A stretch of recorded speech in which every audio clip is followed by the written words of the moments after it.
Ayun, sana hindi kayo matulad sa akin. At ito guys, maaari ito pagsisihan kung hindi nyo pa ito malalaman. Hey guys, it's me again, Jericho, and welcome back sa aking YouTube channel. So kung bago pa lang, please do subscribe, like, and share sa video nito.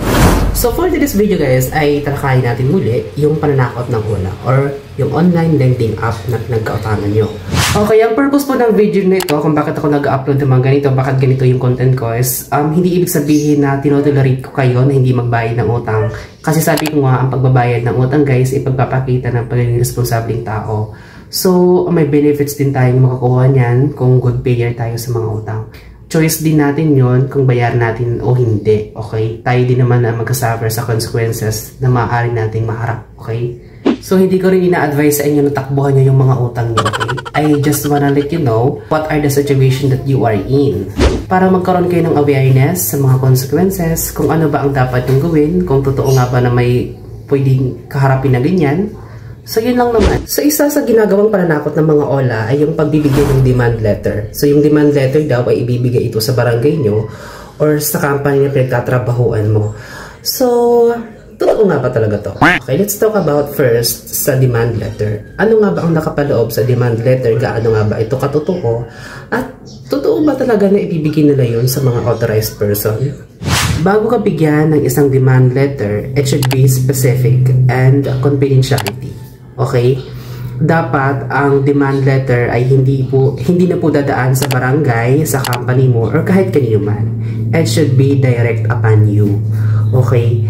Tapos, it should be confidential. Dapat ikaw lang din at yung tao na nagbigay ng demand letter ang makakaalam nun.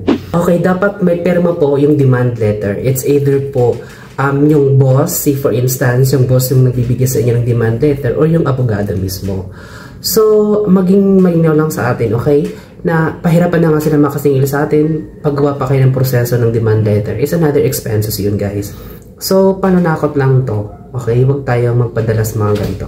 So, ganito na nga nangyari. So, naka-receive ka na nga ng demand letter and nakita mo dun may pangalan ng attorney. May pirma din nang nagbigay sa'yo ng demand letter. Maniniwala ka ba? So guys, madaling pikein lahat yan, okay? Kahit yung mga pangalan ng abogado, office ng abogado, madali lang makag-create niyan guys, okay? Ano nga ba ang dapat mong gawin kung nakaka-receive ka ng mga demand letter?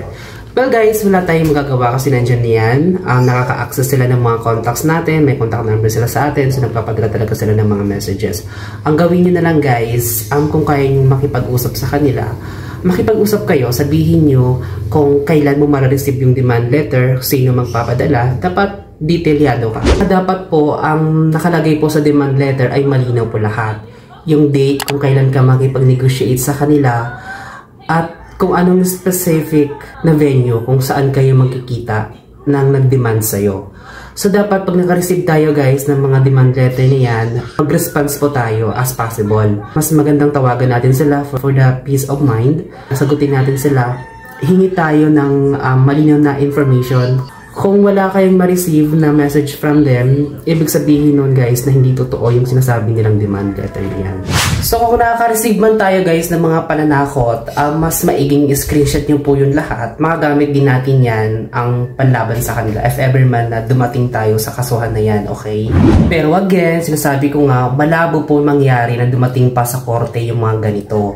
Kasi guys, if ever man, mas malaking kaso po yung haharapin nila kasi masisilip po doon kung gaano kataas sila magpatubo, kung ano yung klaseng assessment yung ginagawa nila sa mga taong may utang sa kanila, kung paano po sila makipag-usap. So, another investigation yun, masisilip talaga sila dyan. So, kung nag-iisip din tayo ng tama, so dapat hindi rin natin iisipin yun. Huwag tayo magpaka-stress masyado sa mga ganyan. And that's it for this video guys. I hope na nakatulong ako sa inyo. Kung nakatulong ako, please do subscribe, like, and share sa video nito. Until next time!